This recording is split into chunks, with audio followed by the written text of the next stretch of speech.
Salut à tous, salut, on se retrouve aujourd'hui pour revenir sur le thème du hashtag, le fameux hashtag VenteOM, et on fait la deuxième partie de notre entretien avec Hichem, qu'on remercie d'être là, et avec Bonjour à Gilles. tous. Salut Hichem, salut Gilles, merci d'être Salut. là. Allez, on y va droit au but pour enchaîner sur la dernière fois, sur cette première partie. On en était resté à un point assez important, précis. À partir d'avril, pour un peu rappeler à tout le monde, c'est vrai que l'aventure Massilia s'est terminée. Gilles, peut-être au départ, avant de questionner Hichem, est-ce que tu peux nous en dire plus sur cette fin de l'aventure, parce qu'on a eu plusieurs critiques qui sont revenues sur le fait que tu fais partie bien sûr de la nouvelle team SportMed. Certains ont dit que SportMed avait moins parlé de la vente, ou c'était un peu caché derrière ce nouveau média pour du coup anticiper de fausses informations possibles ou sur la vente. Voilà, le fait, est-ce que tu voudrais dire certaines choses précises pour te défendre sur ça? Bon, la parole est à la défense alors. Ouais, Parole à la défense. comme d'habitude, le hashtag VenteOM génère beaucoup de fantasmes, mais on a un peu tout lu, tout entendu concernant la fin de Massilia. C'est un peu comme la fin des Beatles. Hein. Ouh là là, ça dit des choses là-dessus. Non, loin de moi l'idée de nous comparer aux Beatles. Je plaisantais. C'était de l'humour. Non, la fin de SportMed, c'est une histoire, tout ce qu'il y a de plus banal. Hein. On était 6, 7, 8 gars, et puis à un moment donné, il y a eu des points de divergence, on s'est séparés parce que voilà, il y avait des façons de voir les choses qui n'étaient plus les mêmes. En aucun cas, ce n'était lié aux informations ou à la ligne éditoriale qui avait été prise par Massilia, le Massilia Football. Et j'ai pu lire un peu ou entendre par-ci par-là que c'était lié à une dispute ou comment dire, à une différence de point de vue concernant entre Hichem et moi, concernant ces infos, que moi je m'étais désolidarisé de ces infos et que du coup il y avait de l'eau dans le gaz entre Hichem et moi, pas du tout. C'est vrai que nos liens ont été forcément un peu plus distendus parce que chacun a pris une route différente, mais il n'y a jamais eu de problème de relationnel entre Hichem et moi. On a continué à se parler, à s'envoyer des messages, à échanger, évidemment moins fréquemment, ça c'est vrai, mais aucun problème relationnel entre Hichem et moi et aucun lien avec les infos concernant la vente. Voilà. Et pour terminer sur la deuxième partie de ta question, SportMed, oui, SportMed n'a pas fui ses responsabilités. On va le dire, on va la répéter, on l'a écrit plusieurs fois, mais SportMed, c'est un autre ADN. SportMed, c'est 12 personnes, dont seulement 3, allez, 3, 4, on va dire, peut-être, faisaient partie de Massilia. Donc, dont toi, Bruno, qui n'avait rien à voir, absolument rien à voir avec Massilia. Donc l'aventure SportMed, c'est une autre aventure, c'est un autre chapitre, une autre histoire qui s'écrit. Évidemment, SportMed traite de la vente OM quand l'actualité le nécessite, mais on n'a plus la même vocation pour la bonne et simple raison déjà que les infos étaient plus rares, et ensuite plus rares pour deux raisons, parce que Hichem n'est pas dans SportMed, donc forcément la source principale de nos informations c'était Hichem, donc il faut reconnaître tout simplement et dire les choses le plus simplement du monde. On a eu moins d'informations et en plus, de manière générale, je pense qu'Hichem va le confirmer, à partir d'avril-mai, il y a eu beaucoup moins d'infos que la profusion d'informations qui nous tombaient quasiment quotidiennement entre novembre et mars. Voilà. Hichem, après Gilles, une question précise donc sur la vente et sur les informations qui dataient de tout début avril. Beaucoup ont l'impression que plus les informations avaient été précises, celles que vous aviez données avec Massilia, comme sur le musée notamment, avec un chiffre précis, et puis après, il n'y a plus d'informations à partir d'avril et la fin de l'aventure Massilia. Qu'est-ce que tu réponds à ça? Quelles sont tes explications? En fait, c'est très simple. Ces informations-là, on les a eues, notamment sur le musée et le prix du musée qui est de 4 millions d'euros. On a eu d'autres infos aussi, comme par exemple le budget mercato, budget prévisionnel sur 3 ans. Et ces infos-là, j'ai fait l'erreur de vouloir les sortir. Quand mon ami me les donne, c'est pas pour les sortir. Il me les donne parce qu'il me tient au courant de ce qui se passe. Après, on avait un média avec Gilles. Comment on travaillait, c'est que recevait l'info, on pesait le pour et le contre. Est-ce qu'on sort, est-ce qu'on sort pas? Généralement, Gilles savait très très bien ce qui allait se passer. Et cette info-là, Gilles ne voulait pas la sortir. Parce que justement, c'était trop de détails. Un prix exact sur un musée, un prix exact sur les budgets et transferts, etc. C'était trop risqué. Et Gilles, il nous avait avertis. Mais dans peut-être l'euphorie et surtout cette impression de devoir rendre des comptes à nos auditeurs et nos auditrices, je pense que c'est cette raison-là qui a fait que j'ai voulu tout de même donner ces infos-là. Mais rien ne nous obligeait à ne pas donner cette info-là. Au contraire, quand moi, mon ami me donne cette info, c'est pas du tout pour que je la sorte. Au final, elle est sortie, mais ça ne veut pas dire que cette info est fausse. Ça ne veut pas dire que ce que je dis, ça a été erroné. Non, il y a des choses qui se passent. Aujourd'hui, on peut pas faire un musée à l'heure actuelle sans officialisation, sans présentation, sans rien. Le musée ne peut pas sortir de terre en 2 semaines. Ça, c'est pas possible. C'est un truc qui se prépare bien à l'avance, évidemment. Donc voilà, après, si tu veux mon ressenti à moi, c'est vrai que ces infos-là, j'aurais peut-être pas dû les sortir. Je suis d'accord. Je suis d'accord avec aussi les gens qui me le reprochent, mais qui, en discutant, me disent alors, pourquoi tu as dit le musée? Pourquoi tu as dit le budget mercato, etc., etc. Ils ont raison, ces gens-là, parce que c'est que de la part, en fait. Quand tu n'as pas d'infos et que tu les écoutes, tu as l'impression que la personne en face de toi, elle tapate avec un musée, avec un énorme budget, etc., etc. Sauf que moi, entre guillemets, je suis innocent. Moi, on me donne l'info, je la donne. Tu vois, il y a rien derrière. J'attends rien, moi. Donc, voilà, ça. Mais j'aurais dû écouter Gilles. C'est vrai que j'aurais dû écouter Gilles dès le départ. Hein. Et il y a une autre personne qui nous avait prévenu aussi, c'est Thibaut, parce qu'on y avait fait part de ces informations. Il nous avait dit, les gars, vous ne devriez pas aller sur le terrain des chiffres. Je sais pas si tu te souviens. Il nous avait dit, vous ne devriez pas aller sur le terrain des chiffres, c'est un terrain miné. Et donc, preuve en est que, encore une fois, j'anticipe peut-être un peu une question ou un sujet qu'on va aborder un peu plus tard, mais preuve en est que Thibaut n'était pas notre source, puisqu'en l'occurrence, lui n'avait pas ces chiffres, n'avait pas ces infos. Donc, preuve en est que nos deux canaux d'information étaient indépendants. Et ce qui est marrant dans cette histoire de musée, c'est que moi, qui me suis réjoui, bon, mais quand l'info elle est sortie, elle était sortie, hein, c'était du live, Hichem a pris la parole, il en a parlé, et quand cette info sur le musée, on en a parlé en direct, moi, je m'en suis réjoui, parce que je suis quelqu'un qui aime bien l'histoire du club et tout. Je me rappelle. J'ai été affilié, en fait, officiellement, comme celui qui avait sorti l'info du musée. Donc, c'est tout ça pour faire un clin d'œil sur les raccourcis qu'on peut trouver sur les réseaux sociaux. Comme j'étais très content et que je me réjouissais à l'idée que l'OM allait enfin se pencher sur son histoire et sans doute… comme tout grand club, hein. Voilà, donc du coup, j'étais celui qui avait annoncé le musée, j'étais estampillé. Gilles, l'info du musée, c'est Gilles. Je le suis encore un peu, mais ça me dérange pas parce que il y en a certains même qui m'appellent le gardien du musée, pourquoi pas après tout. Donc, ça me plairait bien. Directeur. Hichem, justement, est-ce que tu, vis-à-vis de ton informateur, ça a pu jouer aussi par le fait que les infos ont été plus rares par la suite? Est-ce que justement ce détail des infos que tu avais, que vous donniez avec Massilia, est-ce que tu le relis au fait que peu après, on ne sait pas si c'est pour d'autres raisons ou pas, tu n'as plus d'infos ou en tel nombre. Est-ce que tu relis les deux? Non, je les relis pas parce que c'est tout simplement la chronologie qui devait se passer.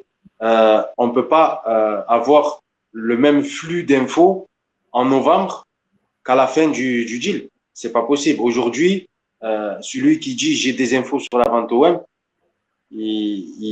soit il est en retard, soit il ment, tu vois.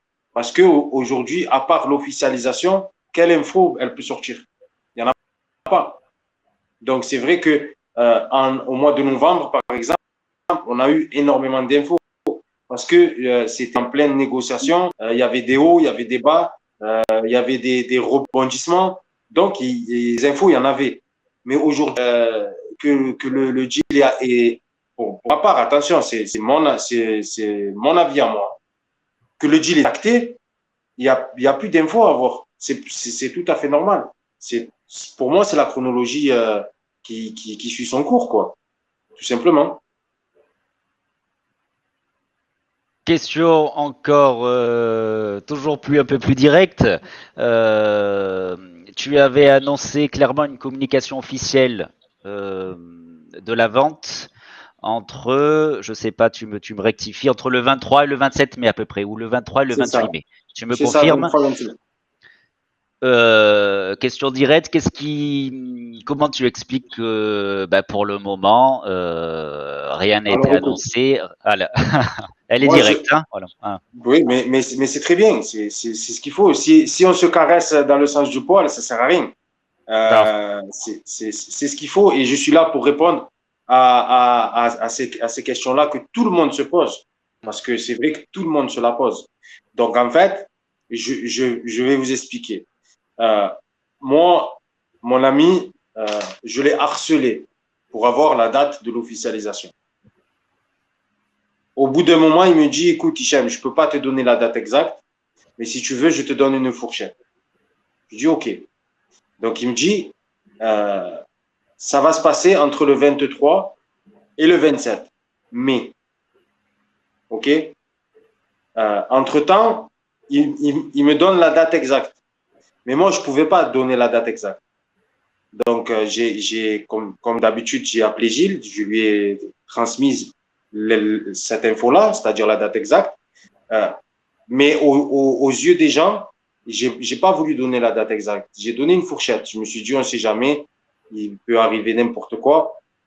Si j'annonce le 24 et ça sort le 26, les gens ils vont pas oublier le travail, ils vont oublier le travail de tous ces mois. Ils vont rester focalisés sur tu n'as pas dit le 24, tu as dit le 26, etc., etc. Donc j'ai dit, je donne une fourchette. Quand ça s'est pas fait, évidemment, je lui ai demandé des comptes. C'est normal. Parce que moi, je me suis avancé et les gens, ils me demandaient des comptes. C'est tout à fait normal aussi. Son explication a été, ça devait vraiment se passer, c'est-à-dire que l'officialisation devait vraiment intervenir le 24, mais après, il n'est pas maître de ce qu'il a pu se passer. Voilà, mot pour mot, la réponse qu'il m'a donnée quand je lui ai demandé des comptes par rapport au 24. Il m'a dit, Hichem, je te promets que ça devait s'officialiser le 24 aux yeux du monde. Il s'est passé quelque chose, c'est sûr et certain, mais clairement, je ne suis pas maître de ce qui s'est passé. Je ne sais pas du tout ce qui s'est passé. Il faut savoir que il a un rôle précis, mais il n'a pas tous les rôles au club. C'est-à-dire qu'il ne peut pas être une fois à la presse, une fois ici, une fois à la communication, une fois là. Donc, dans un club, il y a le service presse, c'est le service qui va communiquer. Tu comprends? Donc, il n'est pas maître de ça, lui. Il ne commande pas. Après, moi, je le crois. Pour être clair, en fait, enfin, tu me dis si je me trompe, il ne maîtrise pas, il ne maîtrise pas tout le process et il n'a pas accès à toutes les connaissances du process. Exactement. Exactement. Il n'a pas, de toute façon, ça c'est clair, net et précis. Il a eu un moment axé vraiment au dossier parce qu'il a joué un rôle dans les négociations, tout ça. Dans le dossier, il a joué un rôle. Mais après, un dossier de vente, il y a différents protagonistes, il y a différentes personnes, il y a différents intermédiaires. Et lui, en fait, du moment où il a fait sa partie, après, ça y est. Lui, on lui a demandé un travail, il a effectué. On a eu les infos quand il était présent. Mais après, je ne me vois pas lui demander d'aller demander à un tel, alors qu'est-ce qui se passe, où on en est par rapport à la vente. S'il a l'info, tant mieux, il me la donnera, c'est sûr et certain. Mais s'il l'a pas, il l'a pas, tout simplement. Il contrôle pas tout le dossier, c'est pas son club, c'est pas ma coupe. Juste, je rebondis sur un truc, Bruno, avant que tu poursuives, pour aller dans le sens d'Hichem, notamment quand Hichem disait il y a eu un moment où il était très impliqué dans le process, et notamment, on va dire, à l'automne-hiver, et notamment lors de cette fameuse réunion, enfin ce fameux voyage de la délégation olympienne à Riyad, où là, il était présent. L'un comme l'autre, peut-être Hichem et peut-être Gilles aussi, sur la même question. Ressenti personnel, Hichem.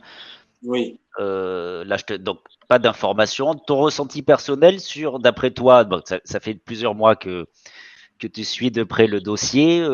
Qu'est-ce que tu penses, toi? Qu'est-ce qui s'est passé? Qu'est-ce qui se passe à l'heure actuelle? Juste ton ressenti, que ce soit bien clair pour les gens, c'est pas des informations. Qu'est-ce que tu penses qui se passe en ce moment de la situation? Moi, très sincèrement, je pense que c'est surtout au niveau politique. Si ça sort pas, c'est qu'il doit avoir des intérêts ou des enjeux politiques. On est en pleine période électorale. Je pense que si aujourd'hui il sort que l'Arabie Saoudite investit et prend possession d'un club comme l'Olympique de Marseille en France, avec tout ce qui s'ensuit, hein, c'est comme le Qatar quand ils ont pris le Paris Saint-Germain, ils n'ont pas pris que le Paris Saint-Germain, ils ont investi massivement dans Paris en général. Et je pense que c'est ce qui va se passer avec les Saoudiens. S'ils viennent, ils récupèrent l'OM, automatiquement, ils vont investir à Marseille. Et je pense que cette chose-là aujourd'hui, c'est pas le bon moment de la sortir. Aux yeux des gens, ça peut être très mal vu que des Saoudiens puissent venir récupérer un club comme l'Olympique de Marseille et tout ce qui s'ensuit autour. C'est mon avis personnel. Ok. Gilles, peut-être sur le même thème, et juste peut-être voilà, reciter peut-être Mathias Manteghetti qui avait clairement dans des tweets pas donné ses sources, mais qui parlait de sources parisiennes, donc on peut comprendre même, je crois qu'il avait parlé de l'Élysée. Thibaut Vézirien, moi je ne suis pas dans le secret, mais j'avais cru comprendre qu'il avait aussi des sources sur Paris, donc on peut comprendre que sur Paris, il y a quand même le plus haut sommet de l'État. Bon, Gilles, toi pareil, un peu ton ressenti, est-ce que c'est politique aussi ou autre chose? Juste pour resituer un peu les choses, aujourd'hui, on a 6-7 journalistes de près ou de loin, hein, ou qui sont dans le milieu des médias. Si on compte Jacques Bail ou des personnes qui sont des consultants, hein, même s'ils ne sont pas des vrais journalistes, sont des consultants qui attestent, en tout cas, personnes qui ont l'air quand même, somme toute, assez fiables, qui attestent ou de rencontres, ou d'un dossier en cours, ou d'un dossier déjà acté. Bon, on va faire pêle-mêle, on ne va pas séparer comme ça les uns et les autres. Donc déjà, d'une part, on peut dire que ce qui s'est passé cet hiver, aujourd'hui, celui qui pourrait encore continuer de nier ou plutôt qui continuerait de penser qu'on a tout inventé, bon, là, vraiment, on ne sait plus comment se justifier avec des témoignages, avec d'autres recoupages. Et le dernier en date, c'est le consultant, l'enseignant, chercheur, spécialiste du Moyen-Orient, Sébastien Boussois, qu'on est allé rencontrer. On est allé interviewer, il nous a accordé un entretien la semaine dernière, qui a confirmé qu'il y avait bien eu un rapprochement saoudien avec délégation de l'Olympique de Marseille cet hiver. Alors lui, son interprétation, elle est que cela aurait échoué, d'accord, et que ce n'est pas pour autant que le dossier est abandonné. Et ce qu'il met en corrélation, la corrélation qu'il met par rapport à cet échec temporaire et à l'éventuelle reprise du dossier, c'est le calendrier politique. Voilà. Est-ce que le calendrier politique, ça veut dire les régionales? Est-ce que ça veut dire les présidentielles? personnellement, je vais vous donner mon avis personnel, moi, je perds trace du process. Je perds trace du process. Ce que je peux aujourd'hui attester, c'est que on n'a pas été, à moins que je me trompe complètement, mais qu'on n'a pas été baladé. Ce que d'autres personnes peuvent attester, tu as cité Mathias Manteghetti, j'ai cité Jacques Bail, on pourrait citer d'autres personnes, Thibaut Vézérian évidemment, mais d'autres personnes aussi qui ne se sont pas forcément dévoilées, mais qui sont dans la presse, qui sont dans les médias, qui nous ont attesté de rencontres physiques entre des émissaires saoudiens, des personnes de la mairie et des représentants de l'Olympique de Marseille.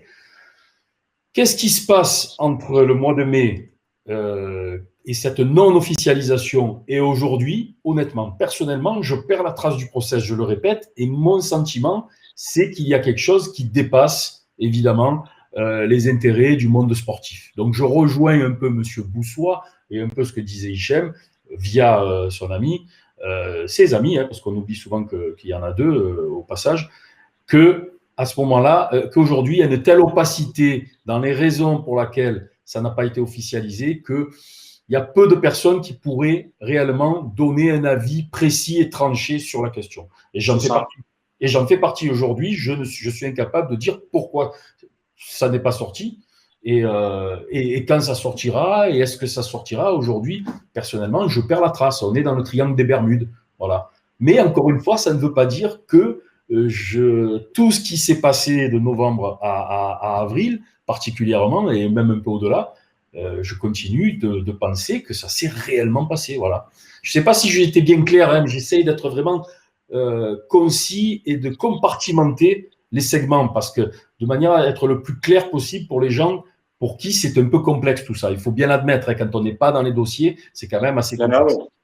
La question du stade et donc de la vente du stade liée à la possible arrivée d'un repreneur, d'un nouvel actionnaire, est-ce que vous ne pensez pas que c'est une question peut-être principale aussi qui a, en dehors des considérations politiques, était très difficile à gérer pour donner un prix du stade.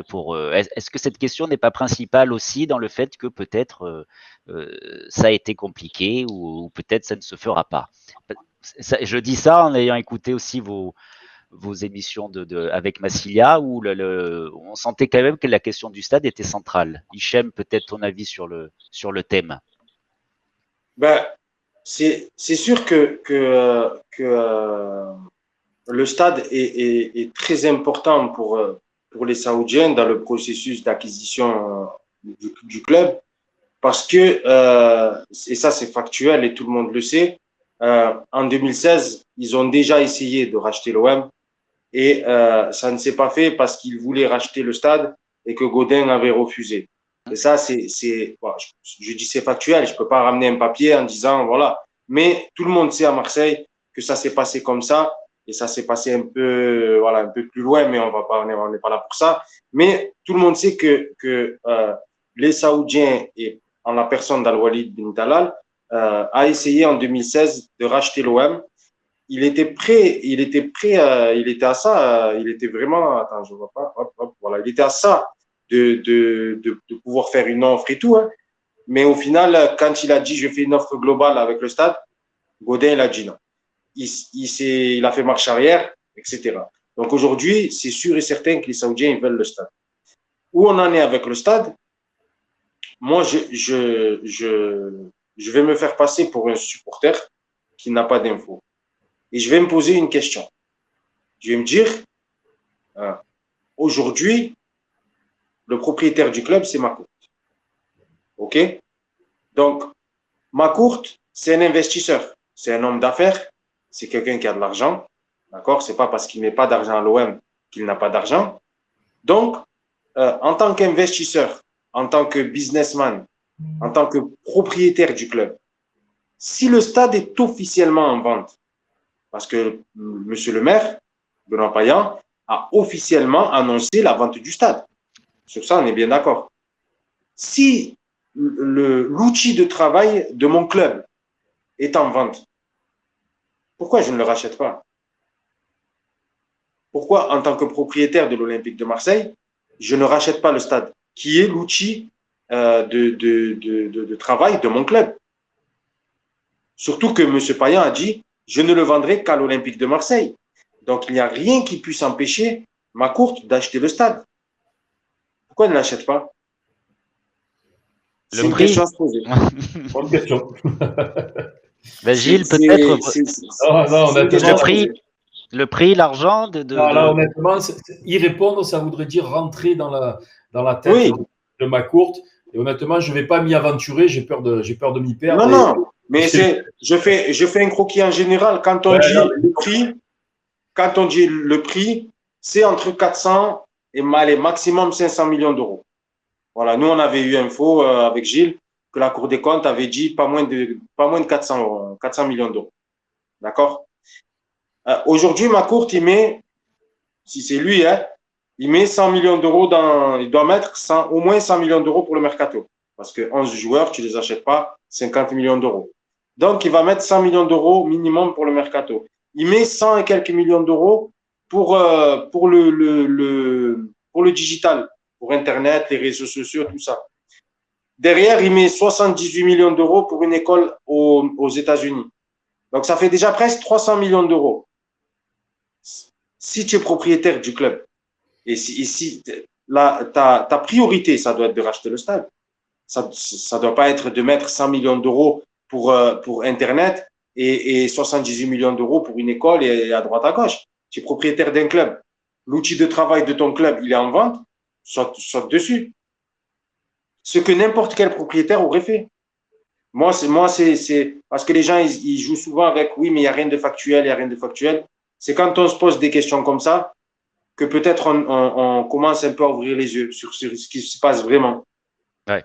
C'est vrai que sur McCourt, en ce moment, il y a beaucoup de questions qui sont pas posées. On a quand même du mal à saisir tout ce qui se passe. Peut-être Gilles veut rebondir sur ça, non? C'est quand même assez.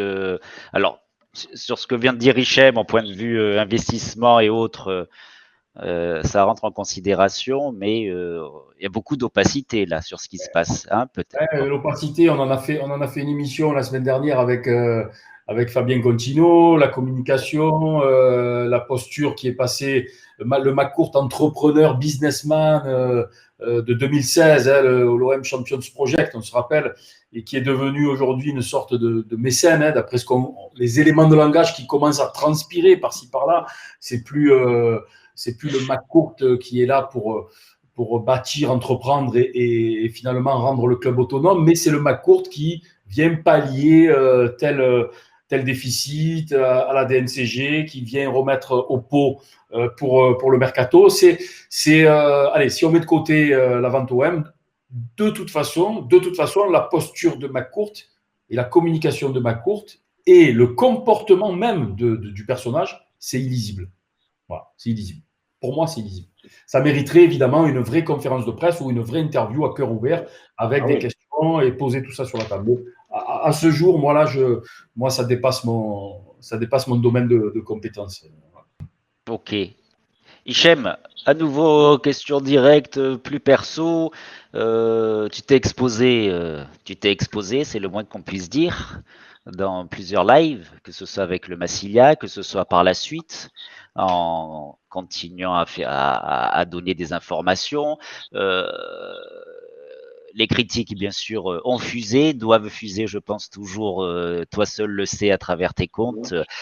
Qu'est-ce que tu peux répondre aujourd'hui à ceux qui continuent à dire que tu affabules, à ceux qui peuvent continuer à dire que tu es en manque de reconnaissance? Il y a tout ça, il peut y avoir tout ça derrière tout ce que tu as pu dire et toute cette mise en avant que tu as eue ces dernières semaines.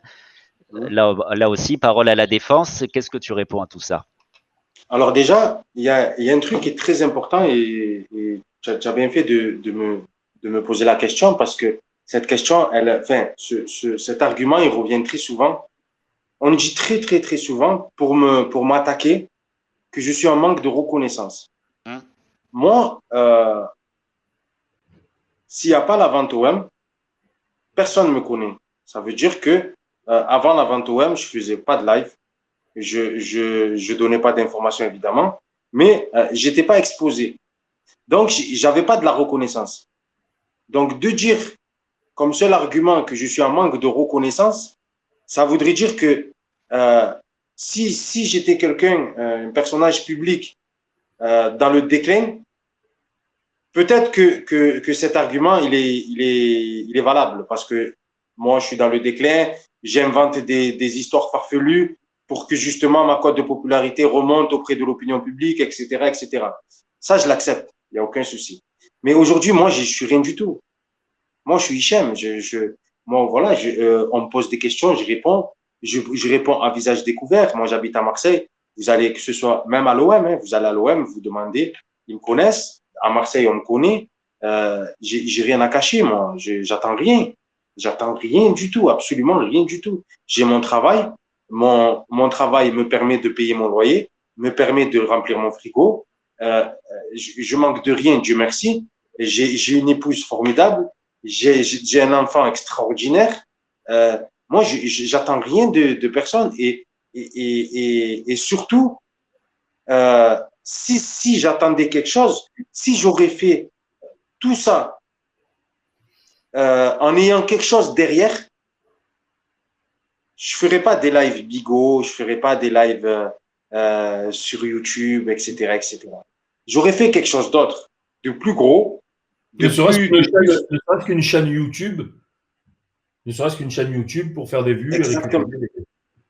Exactement. En fait, ce que je veux dire, c'est que si j'aurais vraiment voulu profiter de cette vente OM, c'est-à-dire de cette affabulation sur la vente OM, j'aurais tout fait pour créer quelque chose qui me fera rentrer de l'argent.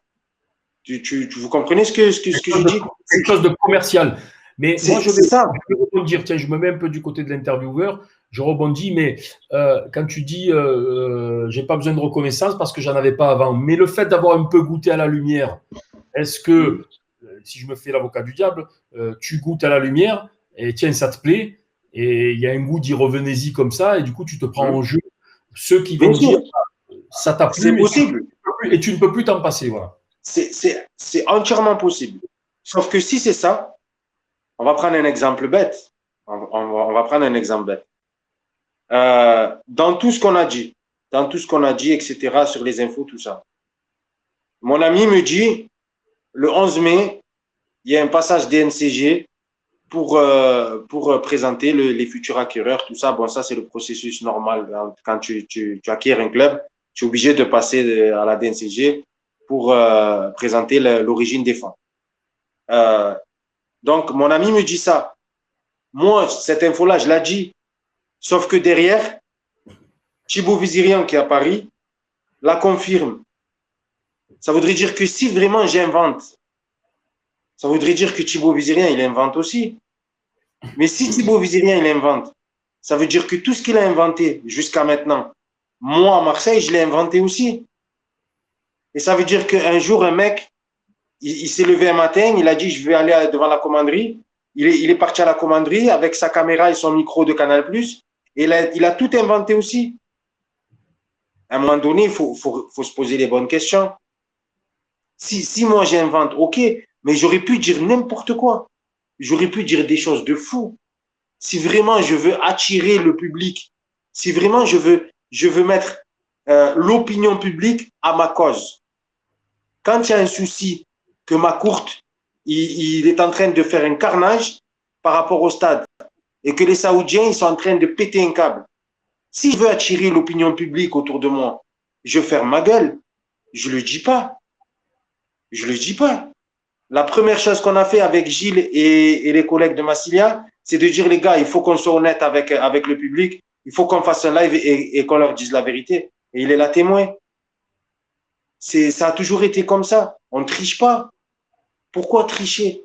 Pourquoi raconter des choses? Si, encore une fois, si j'étais un chômeur, que je suis en manque d'argent, que je n'ai pas les moyens, etc., j'aurais fait des choses qui me permettent de gagner de l'argent. Aujourd'hui, je vous jure que je ne vous mens pas. Je passe 2 heures, 3 heures, presque tous les soirs sur des lives sur Bigo, l'application Bigo. Mais je suis invité là-bas. Je gagne rien. C'est juste le plaisir d'être entre des amoureux de l'OM et de parler mercato, etc., etc. C'est juste ça. Et moi, en tant qu'amoureux de l'OM, dire à quelqu'un, mon ami, t'inquiète pas, le club, il va être vendu. Quand je vois un amoureux de l'OM avoir le sourire, eh ben, ça me fait plaisir parce qu'on est tous des amoureux de l'OM et que le jour où excusez-moi, j'allais parler mal, que le jour où cette vente, elle va être officialisée, on va tous fêter ça. Et tous les trolls, tous ces gens qui sont mauvais derrière leur clavier, ils existeront plus, ces gens-là. Peut-être même qu'eux fêteront la vente avec nous. C'est tout. Et tu as mis le doigt sur quelque chose d'important et qui revient à chaque fois, c'est ne jouez pas avec la passion des supporters de l'OM. Ne jouez pas avec la passion des supporters de l'OM. Voilà. Donc, Mais Gilles, oui, voilà. Non, mais c'est pas une question que je te pose, c'est je te lance un peu la remarque. Oui. Mais comment tu veux? Bon, toi, je dis tu parce que ça vient de toi, hein, mais comment voulez-vous que moi, Hichem Kadous, il y a mon nom et mon prénom, tout le monde le connaît. Hichem, moi, le visage découvert. Comment voulez-vous que je joue avec la passion des Marseillais ou des amoureux du club quand j'ai passé 13 ans à travailler pour ce club? 13 ans, c'est presque une vie. Vous comprenez quand même, c'est 13 ans de travail au club. Quand j'étais prêt, moi, pour mon club, je me suis roulé par terre. Moi, pour mon club, j'ai pris des risques. Moi, pour mon club, j'ai fait des sacrifices, que ce soit financier ou que ce soit familial ou que ce soit même en amitié. Moi, mon club, je le connais par cœur. Je le connais déjà plus que ceux qui sont derrière leur écran et qui trollent toute la journée. Et c'est plus mon club que le leur. Tout simplement. Je ne jouerai jamais avec la passion des gens. Jamais. Surtout quand il s'agit de l'Olympique de Marseille. Parce que moi, cette passion-là, elle est dans mon sang. Moi, je suis un fou de l'OM. Moi, l'OM, je meurs pour mon club. Quand je dis je meurs, demandez, si vous êtes à Marseille, allez-y voir Guy Casadamon et posez-lui la question. Dites-lui combien de fois, moi, je suis monté dans des grillages de 4 mètres de haut pour empêcher des gens d'aller voir les joueurs, ou etc. Moi, j'ai pris des risques pour mon club. Tout simplement. Parce que je suis amoureux de ce club. Et je ne peux pas, en étant amoureux de ce club, jouer avec la passion, justement, des gens qui sont amoureux du club. C'est impossible. C'est pas possible. Juste un petit retour en arrière. Si ça avait été, encore une fois, une envie irrépressible de prendre la lumière, bon, parce que là, je vais un peu témoigner, puisque j'étais donc, à l'époque, on était dans la même voiture, comme dirait Mourad ou Djelal. Après, je suis un peu descendu, mais dans ce segment-là où on a fait le chemin et la route ensemble, entre l'été dernier et on va dire avril, grosso modo, même si on a continué évidemment à entretenir, comme je l'ai dit tout à l'heure, des relations, là où on était dans ce road trip-là, il y a eu cette période entre septembre et novembre où on a des rumeurs qu'on considère encore comme uniquement quelques petites rumeurs, qui nous font état d'un dossier saoudien sur la table de la mairie et de l'Olympique de Marseille. Et pendant 3 mois, on n'en parle pas, et on n'en parle pas jusqu'en janvier même, jusqu'au moment où il y a une troisième source qui vient recouper. Parce que les premiers échos, ils ne viennent pas de la source principale dont tu parles, du club, mais du côté saoudien, rappelle-toi, et côté mairie. Et à cette époque-là, si on avait été dans l'envie irrépressible de prendre la lumière avec une envie de tweeter de manière compulsive ou de monter un média, on l'aurait fait en septembre, octobre, novembre, etc. Et surtout, il y a un truc à préciser, c'est que si on a commencé à parler, c'est avec l'accord aussi de tu sais qui.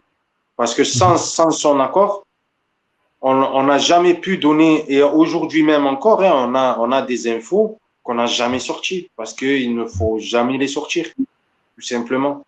C'est comme ça. D'autres parlaient de la vente OM avant nous, d'autres en parlaient, et on avait plutôt tendance à être du côté des gens qui ne les considéraient pas comme des personnes sérieuses. Hein. Il faut l'admettre. Hein. Bon, c'est vrai qu'il y a eu beaucoup de saucisses aussi envoyées par-ci par-là, mais à cette époque-là, l'été dernier, quand le hashtag VentoM avec les Saoudiens a commencé à apparaître, Nous, on était de ceux qui n'y croyaient pas, quoi. Hein, pour faire simple. C'est vrai. Hichem, peut-être voir la dernière question. Et merci d'avoir participé à l'émission. Merci à vous de me donner la parole. Question importante quand même, parce que sur les réseaux, bon, il y a beaucoup de liberté, il y a beaucoup de bons côtés des réseaux sociaux, mais il y a aussi beaucoup de violence, beaucoup de choses qui sont pas très belles, beaucoup de critiques. Bon, moi je pense que la situation actuelle fait que tu dois subir des foudres et des critiques pas très jolies. C'est pas pour apitoyer ni pour te défendre, c'est ce que je pense. Moi, je pense qu'il faut avoir peut-être un certain côté maso pour avoir dit autant de autant de choses parce que je pense que tu dois prendre plus de coups qu'autre chose. Là, pareil, c'est pas pour te défendre, c'est juste mon opinion de ce que je découvre des réseaux. Est-ce que tu peux nous en dire plus sur cette situation que tu vis à l'heure actuelle? Est-ce que c'est vraiment si violent ou non? Est-ce que, au point de vue familial ou autre, c'est aussi assez compliqué à vivre? Voilà, là, c'est pas du tout pour apitoyer, c'est pour un peu expliquer le phénomène des réseaux sociaux aux gens aussi, que quand quelqu'un s'expose, il peut y avoir des mauvais côtés. Est-ce que tu peux nous faire le point Oui, sur cette... Merci. Alors, c'est vrai qu'au départ, c'était une situation que j'avais du mal à avaler parce que j'ai 35 ans et moi, j'ai jamais eu l'habitude de me faire insulter sans rien faire. Faut dire la vérité. Voilà, moi, je suis issu d'un quartier. J'ai pas fait de longues études. Voilà, chacun, voilà, il essaye de faire sa vie le plus correctement possible. Moi, j'ai jamais eu l'habitude de laisser quelqu'un m'insulter sans rien faire. Donc, c'est ça qui a été le plus dur. Ensuite, et je vous jure que je parle avec le cœur. Depuis le premier jour où j'ai reçu ces infos-là, j'ai eu de la chance. J'ai eu de la chance parce qu'il y avait quelqu'un à mes côtés qui m'a fait changer. Cette personne, c'est Gilles. C'est pour ça qu'aujourd'hui, de partout où je vais, j'hésite pas à dire que Gilles, je le considère comme un grand frère parce que c'est quelqu'un qui m'a remis en fait les idées à leur place. J'avais des idées noires. Je vous jure qu'au départ, c'était très, très compliqué. Surtout que moi, j'ai perdu ma maman en 2018 et recevoir des fois des messages privés en disant tu es un fils de prostituée. Tu vois, c'est très, très, très, très compliqué. Mais avec le recul et avec surtout les paroles de Gilles, j'ai appris justement à faire abstraction de ça et à me concentrer sur ce que je sais réellement. Moi, aujourd'hui, quand quelqu'un il me dit, Hichem, tu es bien beau, tu es bien beau, tu es bien respectueux, tout ça, mais tes infos, moi, je n'y crois pas, ben, je ne peux que le respecter. Chacun a le droit de croire ou de ne pas croire, que ce soit une vente ou à des infos, ou à une émission de télé, ou à un reportage. Chacun, il est libre de faire ce qu'il veut. Mais la personne qui me marque avec un compte anonyme que je suis un très grand menteur, que je joue avec l'institution OM, etc., etc. Cette personne-là, à l'époque, je passais du temps à leur répondre à ces gens-là. Mais aujourd'hui, je leur réponds plus tout ça parce que je me dis, écoute, toi, tu sais ce qui se passe, tu es sûr des infos qu'on t'a données, patiente. Patiente et le temps, il donnera tort à ces gens-là. Point final. Après, c'est sûr que par rapport à mon épouse, le plus dur, ça a été de voir justement son mari traîner dans la boue. Tu vois, quand moi aussi, Gilles la connaît, j'ai mon épouse, elle est caractérielle un peu, et de voir son mari se faire insulter, tout ça, la première chose qu'elle a envie, c'est de répondre. Et dès le début, tu vois. Donc, c'est compliqué pour elle et encore plus pour moi parce que, comme je vous ai dit, j'ai jamais eu l'habitude, moi, de me faire insulter sans rien faire. Mais après, une fois, Gilles, il m'a dit une phrase et il a entièrement raison. Il m'a dit, Hichem, aujourd'hui, tout ce qui t'arrive, quoi qu'il puisse t'arriver, de bien ou de mal, tu l'as choisi. Et en tant qu'homme, il faut l'assumer, ça.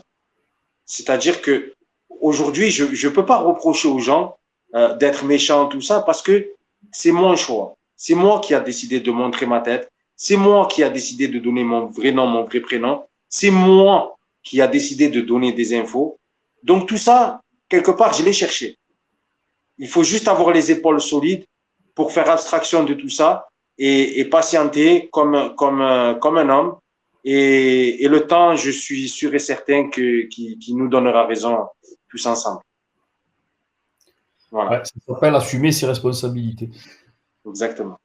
Hichem, question aussi encore directe sur sur ta source, sur toutes ces informations. Est-ce que pour toi, tu considères que ce serait inimaginable ou bon, voilà, que ce soit des affabulations ou des mensonges ou ce que tu persistes à dire que c'est signé, que ça va être signé, que voilà, est-ce que tu peux nous en dire plus sur ça?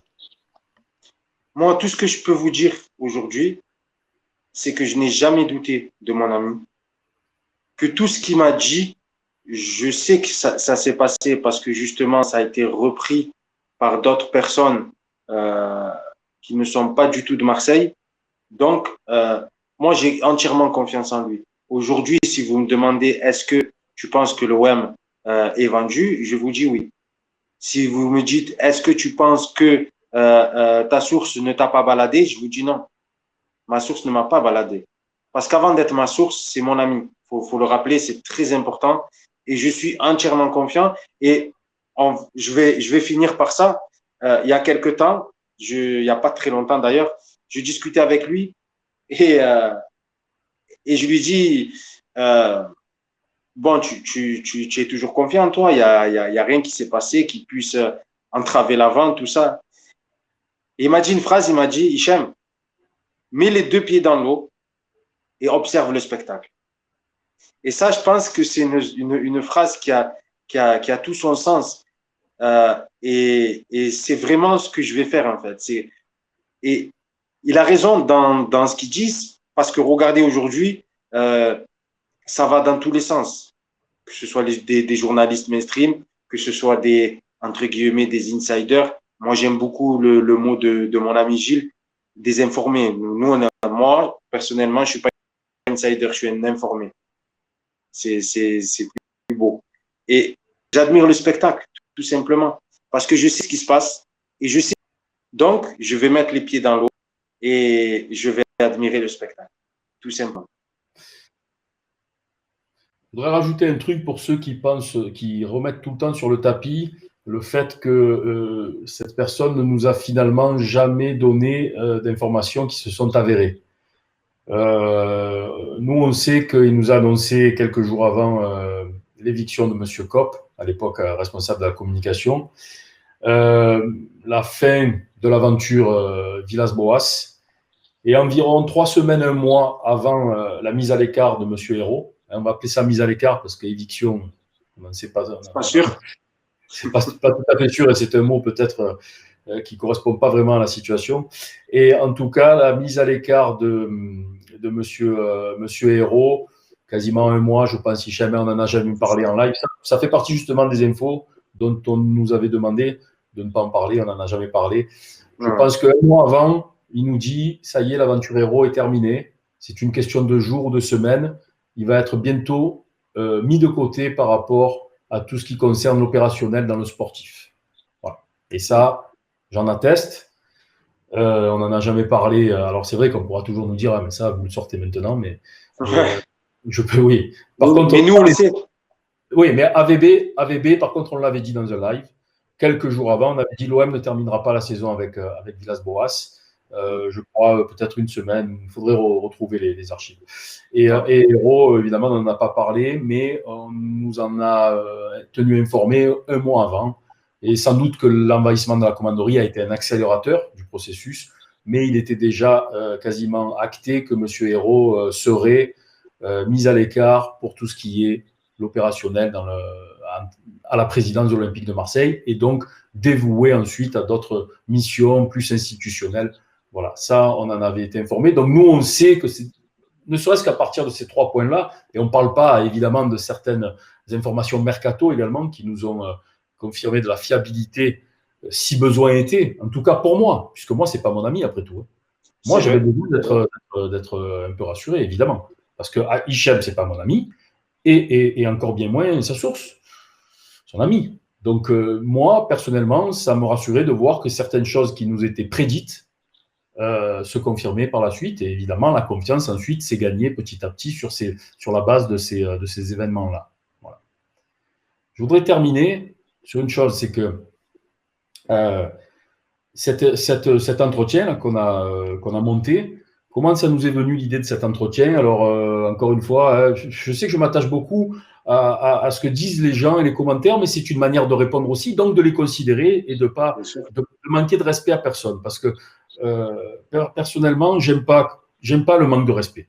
Donc même les gens, à la limite c'est l'insulte évidemment, mais même les gens qui peuvent être dénigrants, méprisants ou mal intentionnés dans leurs idées ou qui pensent un peu de travers, moi j'aime à leur répondre avec mes arguments et avec mon expérience et donc parfois avec des réponses comme cet entretien. Cet entretien, il est fait. Comment est venue l'idée de cet entretien? Le soir du passage de Hichem à l'émission de l'After sur RMC, on s'appelle derrière avec Hichem et il en résulte un sentiment de frustration. Pourquoi? Parce que RMC annonce le hashtag VantoM dans son teasing, dans ses annonces d'avant l'émission. Donc on s'attend évidemment à un débat assez profond et assez contradictoire. Il s'avère que Hichem est appelé à brûle-pourpoint comme ça à intervenir dans l'émission. Il n'a quasiment rien préparé, mais bon, il a quand même des arguments et il s'exprime très bien. Il a les idées claires, donc il aurait été capable de tenir le micro sans problème, sans aucune préparation. Il s'avère que cette émission traite du hashtag VantoM avec légèreté, avec d'une manière assez superficielle et avec des intervenants orientés. Hichem se retrouve pris en sandwich, en tenaille, au milieu donc de ce timing très court, avec très peu de temps de parole. Et au final, il en ressort quoi? Une frustration de son côté, de mon côté, du côté des auditeurs et même du côté des gens qui sans doute en attendaient un peu plus, même des gens qui ne sont pas convaincus par des éléments tangibles concernant la VantoM, mais qui auraient aimé au moins avoir un débat contradictoire. Là, on a eu affaire à une mascarade. Il faut dire la vérité, ça a été une mascarade. De là, nous est venue l'idée. On s'est dit, ça serait bien. On sait très bien qu'il y a des émissions, qu'il y a des lieux comme les réseaux sociaux où c'est pas le meilleur endroit pour s'exprimer avec détail, avec profondeur et pour développer. Et nous, on s'est dit, mais après tout, qu'est-ce qui nous interdit? On a une chaîne, on a un média. Qu'est-ce qui nous interdit? Si on a envie de faire une demi-heure, 1 heure, même 3 heures dessus. Qu'est-ce qui nous interdit?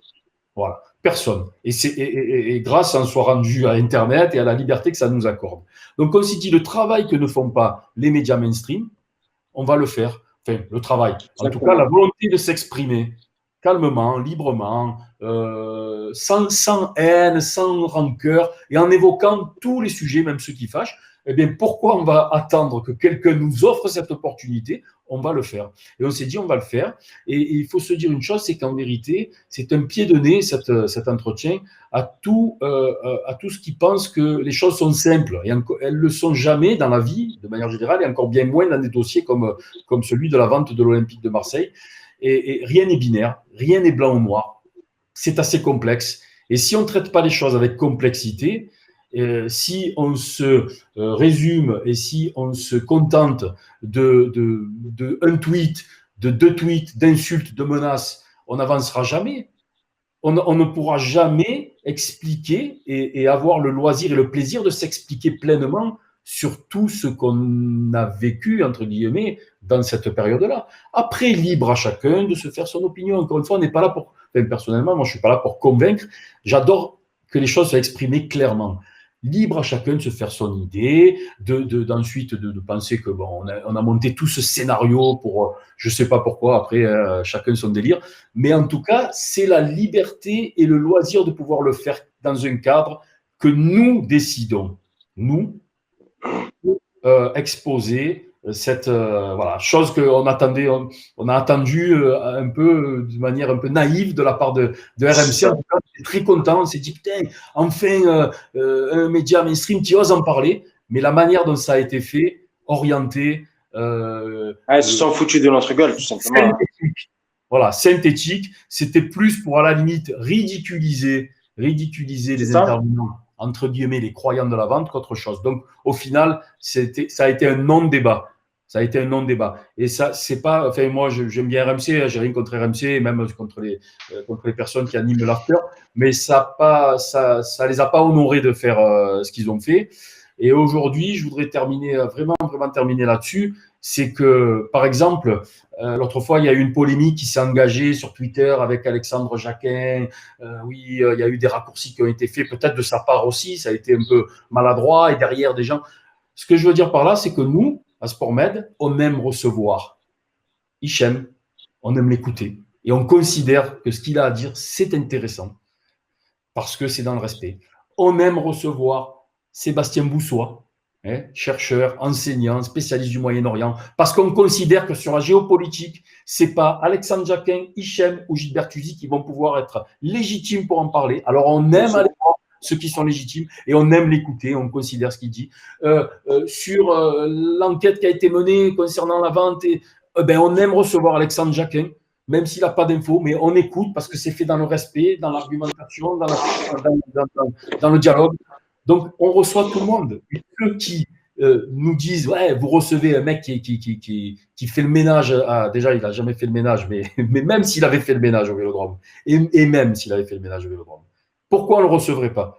Mais nous, voilà, à SportMed, on donne la parole, c'est fou. On en est là encore en 2020. On donne la parole à tout le monde. C'est ce qui fait que nous, on a un média, on veut être hétéroclite, ouvert au débat, et encore une fois, quand ça se fait dans le respect, dans le dialogue et dans l'écoute. Voilà, moi, je voulais vraiment, je tenais à terminer là-dessus, et je pense que de toute façon, toutes ces questions de géopolitique et d'investissement d'investisseurs du Moyen-Orient dans le sport, on n'a pas fini d'en parler. Quoi qu'il en soit, que ce soit par le biais de la vente OM ou pas. Allez lire l'article de Sébastien Boussois et vous écouterez également l'intégralité de notre entretien et vous comprendrez pourquoi, de toute façon, c'est un sujet qui va être remis sur la table parce que c'est inéluctable. Ce qui va se passer dans l'investissement dans le sport et la provenance des investisseurs, c'est inéluctable. Que ça se fasse par le biais de la vente OM ou pas, c'est un débat de toute façon qui va se prolonger. Gilles, en effet, merci. C'est la démarche de SportMed, tu l'as bien dit, d'aller dans ce sens et d'aller dans le sens où certains ne vont pas en ce moment, assez bizarrement, on dira, hein, notamment faire parler tous ces spécialistes. Hichem, je pense, sera d'accord de tout ce qui est question diplomatie et autres. Moi aussi, je suis persuadé que politiquement aussi, on ne peut pas tout comprendre et justement, il faut donner des clés aux gens pour faire comprendre des choses. Et je pense que les prochains mois, il y aura encore on pourra faire beaucoup d'émissions. Et Hichem, te retrouver si tu es OK, avec grand plaisir parmi nous. Hein. Tu sais que la porte est bien sûr grande ouverte et on te remercie d'avoir participé déjà à cette seconde phase de l'émission. Gilles, aussi grand merci. À très vite. et puis bon, quoi qu'il se passe à l'OM, de toute façon, on suivra l'OM et on sera toujours là et on pensera surtout aux gens pour leur expliquer l'envers du décor. Chose que je pense qu'ils veulent de plus en plus savoir et pour comprendre les choses qu'on ne leur dit pas tout, je pense. Voilà. Je ne sais pas si vous êtes d'accord. Merci encore. Merci à toute l'équipe SportMed. Je sais qu'il n'y a pas que Gilles dans ce média qui est juste très agréable à écouter et très agréable à vivre aussi. Voilà, une grande dédicace à tous les gens de SportMed, les personnes de l'ombre qui travaillent magnifiquement bien. Et voilà, on est tous ensemble. Vive l'OM, allez l'OM. Et je reviendrai chez vous avec plaisir et le sourire jusqu'aux oreilles. Merci à toi, Hichem. Salut, Hichem, merci. Merci à tous. Ciao, ciao. Ciao, ciao.